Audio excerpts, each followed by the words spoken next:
की थोड़ी डिटेल इसमें इनके जीवन चरित्र से दिखाऊंगा, अच्छा लगेगा।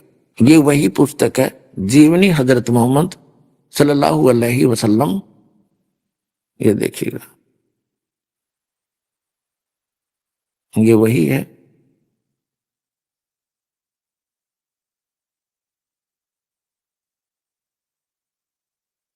यहां भी देखिएगा, ये वही है जो अभी आपको, ये इन्हीं की मुसलमान भाइयों की छापी हुई है और इन्हीं की यहां से ये मुद्रित है। अब इसके हम यहां देखिएगा, हम 149 से शुरू करते हैं।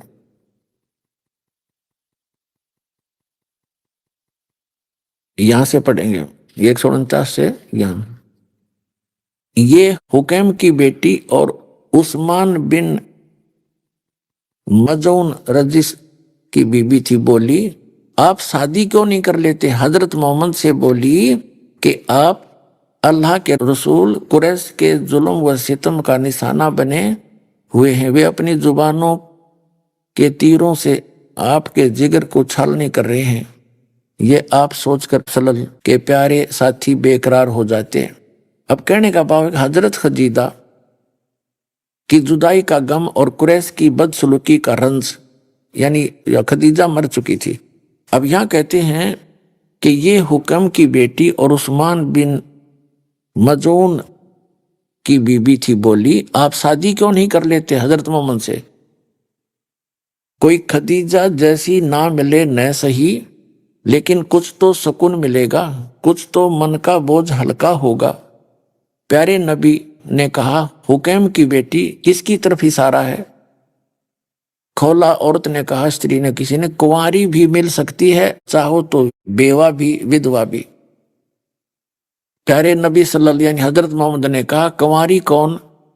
खौला ने कहा, आपकी सबसे बड़ी हकदार अब्बू बकर की बेटी है। प्यारे नबी, और बेवा कौन? हजरत मोहम्मद ने पूछा, विधवा कौन है? तो खौला नाम की स्त्री ने कहा कि जमा की बेटी सौदा, वे आपको नबी मान चुकी है और आपके पैगाम को कबूल कर चुकी है। अबसा हिजरत करने वालों में उनके सोहर भी थे। वहां से वापस के बाद उनका इंतकाल हो गया, वो मर गया, उसका पति। प्यारे नबी सल्लल्लाहु हजरत मोहम्मद ने कहा, अच्छा जाओ, दोनों के लिए बातचीत तो करो। खौला सौदा के पास गई और बोली, कहने का भाव यह, हजरत मोहम्मद जी ने हरी झंडी दिखा दी, कुंवारी भी कर लो बात और विधवा भी, 50 वर्ष की आयु में। अब देखो 150 पृष्ठ पे हम पढ़ रहे हैं,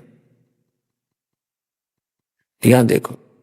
तो खौला ने जाकर कहा, अल्लाह के रसूल आपसे शादी करना चाहते हैं, उसी सिलसिले में बात करने आई हूं। सौदा से कहा, हम अपने मतलब की पढ़ देंगे। फिर खौला उम्मे रुमान के पास आई, इस जोड़े का क्या कहना?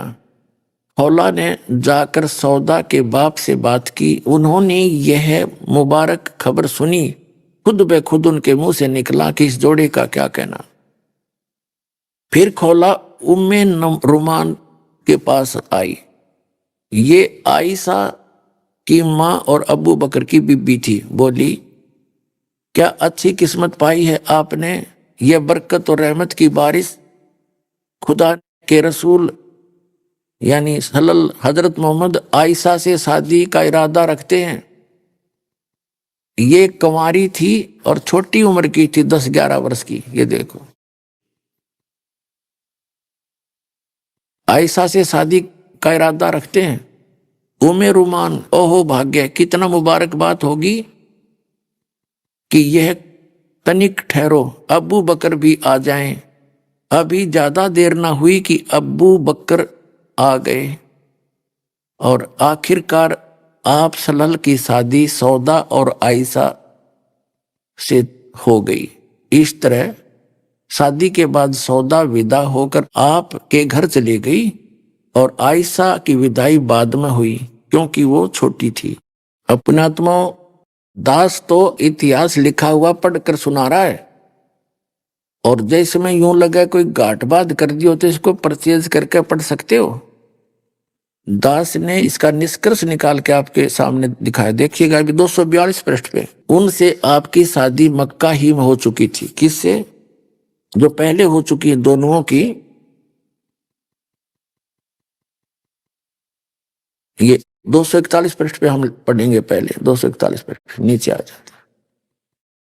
आपके जो दो बड़े दोस्त थे, जो आपके दाएं बाएं हाथ के समान थे, उनकी बेटियों से अपना घर बसाकर उनका दिल रखा। हजरत अबू बकर की बेटी हजरत आयशा रजिस्ट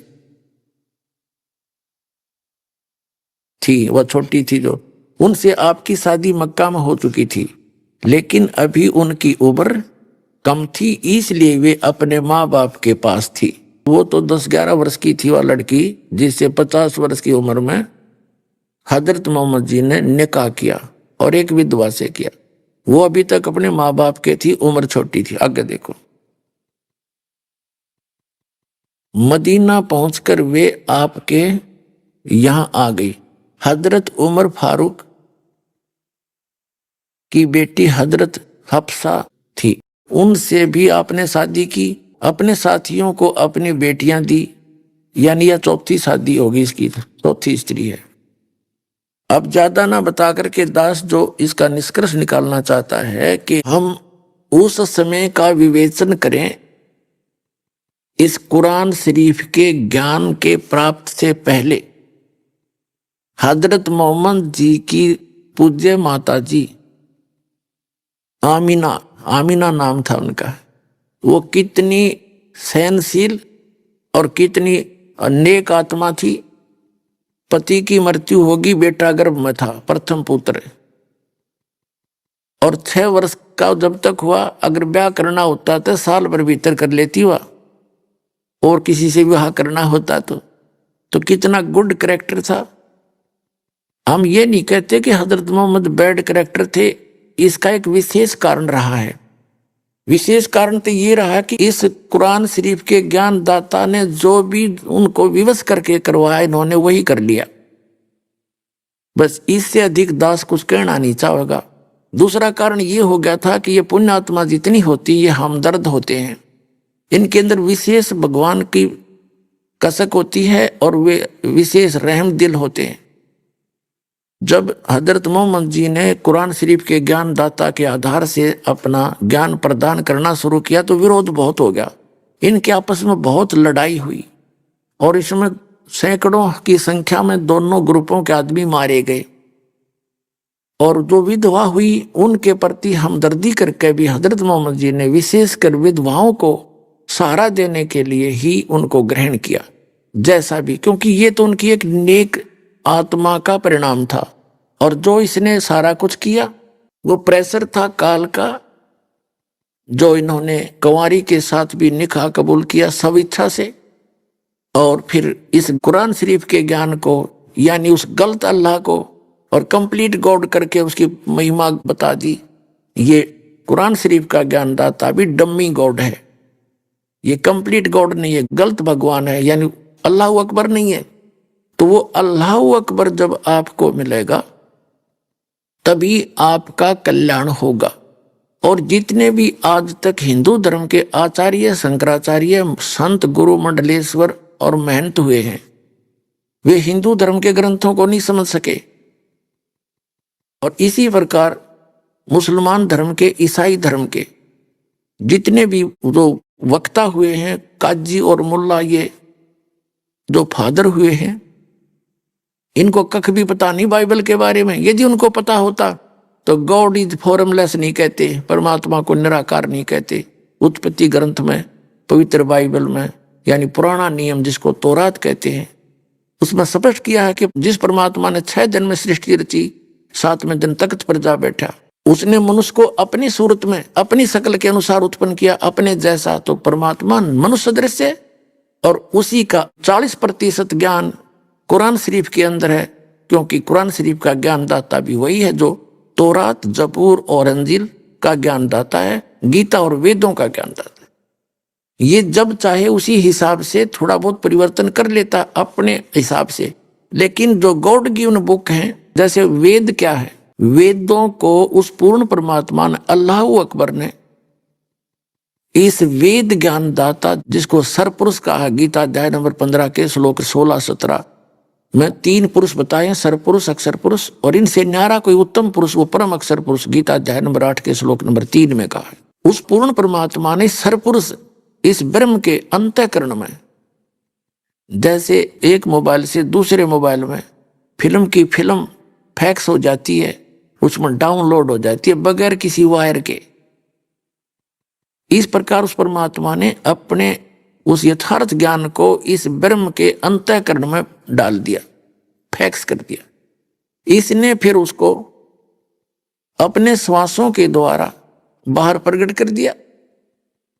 अब जैसे ये इंटरनेट से फिल्म आती हैं और हम कंप्यूटर में लोड कर लेते हैं, कोई वायर भी नहीं होती, वहां से वहां तक आने की एक छतरी होती है, एक इंटरनेट का सिस्टम लगा, तो वहां से उसने कैच कर लिया और आके हमने अपने कंप्यूटर से बाहर डाउनलोड कर लिया। तो उस काल भगवान के, सरपुरुष के, गीता ज्ञान दाता के, वेद ज्ञान दाता के अंतःकरण में परमात्मा ने वो सारा कंप्लीट स्पिरिचुअल नॉलेज फैक्स कर दिया था। अब ये काल है, धोखेबाज है, ये सच्चाई किसी को बताता नहीं, किसी के सामने नहीं आता। इसने प्रतिज्ञा कर रखी है कि सामने आ जा, इसकी पोल खुल जाए, कैसा रेम वाला है। गीता अध्याय नंबर 7 के श्लोक नंबर 24 और 25 में कहता है कि मैं अपनी योग माया से अर्जुन छुपा रहता हूं, मैं किसी के समक्ष नहीं आता। तो तब भी आज तक इन गीता पढ़ने वाले और अनुवाद करने वाले और पढ़ाने वाले इन गुरुओं की आंखें नहीं खुली कि श्री कृष्ण तो सामने खड़ा था, वो ये कैसे कह रहा कि मैं अपनी योग माया से छुपा रहता हूं। वो तो उसमें जो बोल रहा था वो काल बोल रहा था, प्रेत की तरह प्रवेश करके, और उसने प्रतिज्ञा कर रही है कि मैं कभी किसी के सामने नहीं आऊंगा, ये मेरा अनुत्तम घटिया अटल यानी अवैध नियम है। और इसी प्रकार हजरत मोहम्मद जी को जब जबरील देवता एक बुराक नाम जानवर पर बैठाकर ऊपर लेकर गए, तो पर्दे से पीछे खड़ा है और पर्दे के पार से उसको आदेश दे रहा, सामने क्यों नहीं आया, भगवान है तो सामने क्यों नहीं बात करी। जैसे हमारा जो अल्लाह अकबर है, सबका जनक है, क्रिएटर है, वो सामने आता है, हमसे बातें करता है, हमें समझाने की चेष्टा करता है, लेकिन हम इस अज्ञान से, इस वेद ज्ञान दाता के अज्ञान से हम परिपूर्ण होते हैं, क्योंकि ये इनकम्प्लीट नॉलेज देता है। अब क्या हुआ कि इसने जो कंप्लीट स्पिरिचुअल नॉलेज यानी 5 वेद दिए थे भगवान ने, इसने क्या किया, उनको सबको देखा, जिसमें ये उसको पता लगा कि इसके अंदर तो कंप्लीट जानकारी है उस परमपिता की, और यदि ये ज्ञान यहाँ के प्राणियों के हाथ लग गया तो ये सभी भाग जाएंगे वहां पर। और इसको श्राप लगा हुआ है 1 लाख मानव शरीरधारी प्राणियों का नित आहार करने का। तो इसने सोचा कि ये भेद अगर लग गया कि मेरे से अन्य कोई और है अल्लाह अकबर, और वो ही सुखदाई है, वो स्थान जहां वो भगवान रहता, वहां एक अजीब और गरीब सृष्टि है, वहां पर सभी मनुष्यों का शरीर भी इमोर्टल है, अविनाशी है, भगवान का शरीर भी इमोर्टल है। भगवान का तो है ही इमोर्टल, चाहे वो यहाँ आए चाहे वहां जाए, और उस शरीर में कोई दुख नहीं, वृद्ध अवस्था नहीं, मृत्यु नहीं वहां प्राणियों की। तो इसने सोचा अगर ये सच्चाई का पता लग गया तो ये सब भाग जाएंगे। उसने वो पोर्शन निकाल दिया और ये 4 वेद दे दिए, ऋग्वेद, यजुर्वेद, अथर्ववेद और सामवेद। वो 5वां वेद जो सूक्ष्म वेद था वो इसने नष्ट कर दिया। उसकी पूर्ति करने के लिए परमेश्वर ने, अल्लाह अकबर ने स्वयं से शरीर आना पड़ता है। तो वेद ज्ञान है ये एज इट इज है, उस कंप्लीट गॉड का दिया हुआ जितना भी है, लेकिन ये इनकम्प्लीट है क्योंकि इसने उसमें से निकाल दिया। गीता का जो ज्ञान इसने श्री कृष्ण जी में प्रवेश करके बोला, उसमें इसने अपना कुछ मिश्रण किया। जो वेदों से नहीं मिलता वो गलत है, जो वेदों से मेल खाता वो सही है। इसने क्या मिश्रण किया है, 3 अध्याय के 8 और 9 मंत्र में क्या कहा है, वैसे तो श्लोक नंबर 3 से शुरू हो जाता है 3 अध्याय का। ये था वेद ज्ञान। यदि तू कर्म सन्यासी हो गया, यानी हठ योग करके एक स्थान पर समाधिस्थ होकर बैठ कर साधना करने लग गया, या घर छोड़ कर गुफा में बैठ गया, तो तेरा निर्वाह कैसे चलेगा? काम भी कर, कर्म योगी बन और भक्ति कर। ये तो वेद ज्ञान है, क्योंकि यजुर्वेद अध्याय नंबर 40 के श्लोक नंबर 15 में कहा है, ओम करतु समर कलवे समर करतुम समर। ओम नाम का जाप काम करते करते सेवन करो, विशेष कसक के साथ सेवन करो, मनुष्य जीवन का उत्तम प्रथम कर्तव्य जान के सेवन करो। तो ऐसे ही सुख संवेद में लिखा है, नाम उठत नाम बैठत नाम सोत जागबे, नाम खाते नाम पीते नाम सेती लागबे। तो सुख संवेद से और वेद से जो ज्ञान मिलता गीता जी का वो सही है। फिर इसने छठे अध्याय के 10 से लेकर और 15 तक जो ज्ञान दिया है वो इसका अपने सत्र का है। उसमें ये क्या कहता है कि एक विशेष आसन लगा, नीचे कुसा यानी डाब हो, उसके ऊपर मृगछाला हो, फिर सुंदर कपड़ा बिछा हो, एकांत स्थान हो, नाक के ऊपर ध्यान लगा, ऐसे गाकर चत कर वो कर ध्यान कर। अब यहाँ तो हठ योग शुरू हो गया, ये इसकी अपने गपौड़ है, ये नहीं मानने हमने, जो वेद से नहीं मिलते। इसी प्रकार इसने गीता अध्याय नंबर 2 के श्लोक नंबर 37 और 38 में दोगला ज्ञान दिया युद्ध कराने के लिए। एक तरफ तो कहता है कि अर्जुन कि तू लाभ और हानि भूल जा और निस्वार्थ भाव से युद्ध कर ले। पहले तो पुण्यात्माओं, बगैर लाभ और हानि के कौन सिर फड़ुआवेगा? और फिर तुरंत ही लाभ हानि बता रहा है कि यदि तू युद्ध में मारा गया तो स्वर्ग प्राप्ति होगी, और यदि तू जीत गया तो पृथ्वी का राज भोगेगा, तेरे दोनों हाथों में लड्डू। तो ये इसकी बकवाद थी अपनी, ये वेद से नहीं मिलती, तो इसको रिजेक्ट कर देंगे हम। इसी प्रकार कुरान शरीफ का जो ज्ञान दिया इसने, कुछ तो उस गॉड गिवन ज्ञान साथ में अपना मिक्स करके इसने आगे पेश किया है। तो जो वेद से नहीं मिलता गीता ज्ञान, उसको छोड़ देंगे, और कुरान शरीफ का नहीं मिलता, बाइबल का नहीं मिलता, उसको हम छोड़ देंगे। और फिर कंप्लीट जो स्पिरिचुअल नॉलेज है, जिसको तत्व ज्ञान का है, तत्व वेद का है, सूक्ष्म वेद का है, वो दास के पास उपलब्ध है, जो भगवान ने स्वयं आकर बोला है। ऋग्वेद मंडल नंबर 9 सूक्त नंबर 86 मंत्र 26 और 27 में, ऋग्वेद मंडल नंबर 9 सूक्त 82 मंत्र 1, 2, 3 में, ऋग्वेद मंडल नंबर 9 सूक्त 94 यानी 94 के मंत्र 1 में, ऋग्वेद मंडल नंबर 9 सूक्त 95 के मंत्र 2 में, ऋग्वेद मंडल नंबर 96 के मंत्र 16 से लेकर 20 में, ऋग्वेद मंडल नंबर 9 सूक्त 20 मंत्र 1 में, ऋग्वेद मंडल नंबर 9 सूक्त 54 के मंत्र नंबर 3 में, ऋग्वेद मंडल नंबर 9 सूक्त नंबर 1 मंत्र 8 और 9 में। वेद ज्ञानदाता स्पष्ट कर रहा है कि वो परमात्मा ऊपर के लोकों में रहता है और मनुष्य दृश्य है, और वहां से सह शरीर आकर के अच्छी आत्माओं को मिलता है, उनको उपदेश देता है, यथार्थ ज्ञान देता है। वो कवियों की तरह आचरण करता हुआ घूमता है, अपने मुख से वाणी बोल बोल कर सुनाता है, वो तत्व ज्ञान है। तो वो तत्व ज्ञान उस परमपिता परमात्मा ने स्वयं आकर बोला है, और उसको चौथे अध्याय के जो 32वें श्लोक में गीता जी में कहा है कि वो सच्चिदानंद घन ब्रह्म की वाणी में विस्तार के साथ कहा गया है, यज्ञ यानी धार्मिक अनुष्ठानों की जानकारी दी गई है। तो वो तत्व ज्ञान है। और चौथे अध्याय के 34वें श्लोक में ऑप्शन छोड़ दिया है कि वो तत्व ज्ञान तत्वदर्शी संतों से जाकर पूछो। गीता ज्ञान दाता कहता है मुझे ज्ञान नहीं। इसी प्रकार कुरान शरीफ का ज्ञान दाता कहता है सूरत फुरकानी 25 आयत नंबर 52 से 59 में कि जिसने 6 दिन में सृष्टि रची और 7वां दिन तख्त पर जा बैठा। पवित्र बाइबल के उत्पत्ति ग्रंथ में भी यही प्रमाण है। वो अल्लाहू अकबर है, वो बड़ा भगवान है, और उसकी जानकारी किसी बाखबर से पूछ लो तो कुरान शरीफ के अंदर भी वो कंप्लीट स्पिरिचुअल नॉलेज नहीं है, वो इस दास के पास है। आओ और ग्रहण करो।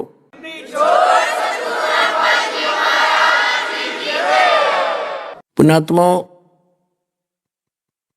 हम एक उस परम अक्षर ब्रह्म अल्लाहू अकबर,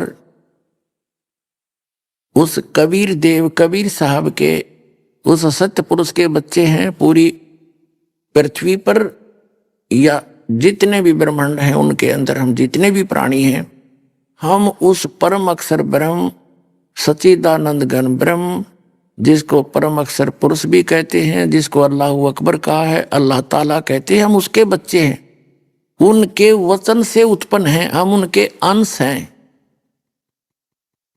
और हम यहाँ महादुखी हैं, यहाँ इस काल के जाल में फंसे हुए ये शैतान है। जैसे गीता अध्याय नंबर 7 के श्लोक नंबर 12 से 15 में स्पष्ट करता है कि तीनों गुणों से, रजगुण ब्रह्मा, सतगुण विष्णु, तमगुण शिव जी के द्वारा जो कुछ भी हो रहा है इसका निमित्त कारण मैं हूं। रजगुण ब्रह्मा जी से जीवों की उत्पत्ति, रजोगुण प्रभावित होकर के सभी संतान उत्पत्ति करते, और सतोगुण विष्णु जी का गुण है, उससे एक दूसरे ममता बनी रहती है, सतिथि बनी रहती है। और तीसरे तमोगुण से आप परिचित हो, भगवान शंकर तमोगुण के प्रभाव से हमें 1 मिनट में लड़ पड़े, मुसलमान मुसलमान को मार रहा है, हिंदू हिंदू को काट रहा है, मुसलमान हिंदुओं का झगड़ा, यहूदियों या ईसाइयों और मुसलमानों का झगड़ा आपस में 1 मिनट में यही करवाते हैं। हम सभी उस अल्लाह अकबर के बच्चे हैं जो हम सबका पिता है, और हम यहाँ इस काल के जाल में फंस गए। गीता अध्याय नंबर 7 के श्लोक नंबर 12 से लेकर 15 में ये गीता ज्ञानदाता भी ये कह रहा है कि इन तीनों गुणों की भक्ति, रजगुण ब्रह्मा, सदगुण विष्णु, तमगुण शिव जी की जो भक्ति करते हैं, ये राक्षस स्वभाव को धारण किए हुए मनुष्यों में नीच और दूषित कर्म करने वाले मूर्ख मुझे नहीं बचते, ये मेरी भक्ति नहीं करते। इसी प्रकार कुरान शरीफ का ज्ञानदाता कहता है ये जो शैतान से भ्रमित है वो एक परमात्मा की भक्ति ना करके अन्य की भक्ति कर रहे हैं। वो तो कुरान शरीफ का ज्ञानदाता कहीं पर तो कहता है मेरी भक्ति नहीं कर रहे, फिर कभी कहता उस अल्लाह अकबर की भक्ति भी ना करते। तो यहां भी इसने यही कहा है गीता अध्याय नंबर 7 के श्लोक 12 से 15 में कि जिनका ज्ञान हरा जा चुका है और इन तीनों गुणों तक, ब्रह्मा विष्णु महेश तक की पूजा में ये उलझे पड़े हैं, तो ये राक्षस स्वभाव को धारण किए मनुष्यों में नीच दूषित कर्म करने वाले मूर्ख मेरी भक्ति नहीं करते। और फिर अपनी भक्ति को ये स्पष्ट कर ही रहा है कि मेरी भक्ति भी 4 प्रकार के करते हैं, आर्त, अर्थार्थी, जिज्ञासु और ज्ञानी। तीनों को रिजेक्ट करता है, आर्त, अर्थार्थी और जिज्ञासु को नहीं। ज्ञानी अच्छी आत्मा है, और इनको ज्ञानी वो होता है जिसको पता लग गया कि परमात्मा ने मनुष्य जीवन इसीलिए दिया है कि हम अपना कल्याण करवाएं, और कल्याण के लिए वो परिचित हो जाते हैं। वेदों में केवल एक अल्लाह की भक्ति करनी चाहिए, अन्य की नहीं, एक भगवान की, कंप्लीट गॉड की, पूर्ण परमात्मा की। अब वो ज्ञान उन वेदों में है नहीं जिनको वो पढ़ रहे थे, उनके ये दिमाग में नहीं आया कि उसने स्पष्ट कर दिया है कि उस परमात्मा जो एक मालिक है, अल्लाह ताला है, उसकी भक्ति तो कोई और बताओगा जो वेदों से भी हटकर है, गीता से भी हटकर अलग है, कुरान शरीफ, तौरात, जबूर और बाइबल से भी अन्य है, वो कोई और बताएगा। वो उनकी बुद्धि माया नहीं। उन्होंने यजुर्वेद अध्याय नंबर 40 के मंत्र नंबर 15 से ओम नाम ले लिया कि ये ओम नाम ही उस अल्लाह ताला की भक्ति है, वो पूर्ण परमात्मा की भक्ति है। यह ओम तो ब्रह्म की पूजा है, इस काल की भक्ति है। जो कुरान शरीफ का ज्ञानदाता, गीता जी का ज्ञानदाता और वेदों का ज्ञानदाता है, इसने स्पष्ट किया उसकी भक्ति तो कोई तत्वदर्शी संत बताएगा। तो जिस कारण से इन्होंने, जैसे लोग समझ तो ये रहे थे कि हम उस अल्लाह ताला की भक्ति कर रहे हैं, कंप्लीट गॉड की भक्ति कर रहे हैं, और कर रहे थे साधना इस काल की, तो काल की साधना से जन्म मृत्यु कभी समाप्त नहीं हो सकता, और जो कर्म का दंड है वो भोगना ही पड़ेगा, उसमें परिवर्तन नहीं हो सकता। वो तो समर्थ परमात्मा, कादिर भगवान, कादिर अल्लाह, कंप्लीट गॉड, अल्लाह अकबर, वो हमारे पापों का भी नाश कर सकता है। यजुर्वेद अध्याय नंबर 8 के श्लोक नंबर 13 में स्पष्ट किया है कि जो उस परमात्मा की सत साधना उस परम संत से लेकर करता है, परमात्मा उनके सब पापों का नाश कर देता है। पापों से दुख है, पाप चाहे प्रारब्ध के अंदर, प्रारब्ध माने किस्मत में लिखे हुए हैं, उनको भी काट देगा, तभी तो सुख होगा। और जो प्रारब्ध भोगना ही पड़ गया, किस्मत में लिखे हुए भोगने ही पड़ गए, तो खाक है वो भक्ति, कौन करेगा भक्ति फिर। तो अभी तक जो साधना कर रहे थे उन्हें दुख भी नो के नो हो रहे थे एजिटिज, तो वो उस पूर्ण परमात्मा की भक्ति नहीं थी। यही दशा हजरत मोहम्मद की हुई कि वो कुरान शरीफ के ज्ञानदाता द्वारा 5 समय की नमाज और अजान और रोजे ये 3 प्रकार की साधना करते थे, जो इनकी फाइनल वर्शिप है, ये इनकी अंतिम वर्शिप है, कंप्लीट मानते हैं इसको। और इससे कितना कहर टूटे उनके ऊपर, और लास्ट में उनकी मृत्यु कैसे हुई। तो इसका कारण यही रहा कि वो तत्वदर्शी संत कौन है, वो स्वयं परमात्मा आता है, अपने द्वारा रची हुई सृष्टि को वो स्वयं ही बताता है। वो क्रिएटर है, सारे संसार का उत्पत्ति करता है। पुण्यात्माओं, जैसे एक विचारणीय विषय है कि श्री कृष्ण जी का अंत कैसे हुआ, क्योंकि हम हिंदुओं तक वो ज्ञान नहीं पहुंच पाया। लिखा हुआ जरूर हमारे सदग्रंथों में, क्यों नहीं पहुंचाया गया, क्योंकि वो ज्ञान ऐसा है जिसको वो हमारे धर्मगुरु बता नहीं सकते थे। उसका कारण क्या था? जैसे एक समय दुर्वासा जी ने इन श्री कृष्ण के पुत्र प्रद्युम्न को और सभी यादव को श्राप दे दिया। प्रद्युम्न और कुछ अन्य यादव ने दुर्वासा संत के साथ मिसबिहेव कर दिया था, मजाक कर दिया था उसका। उसने श्राप दे दिया कि तुम्हारा नाश होएगा, सर्वनाश होएगा। उसी के वचन से, जिसको श्री कृष्ण भगवान मान के पूजा करते हिंदू हम, श्री कृष्ण जी के सामने पूरा यादव कुल 56 करोड़ यादव आपस में उस दुर्वासा के श्राप वश कट के मर गए, लड़के। नवजात शिशु मार डाले न पकड़ पकड़ के, नवजात शिशु मार डाले, कसाई बन गए। श्री कृष्ण का पूरा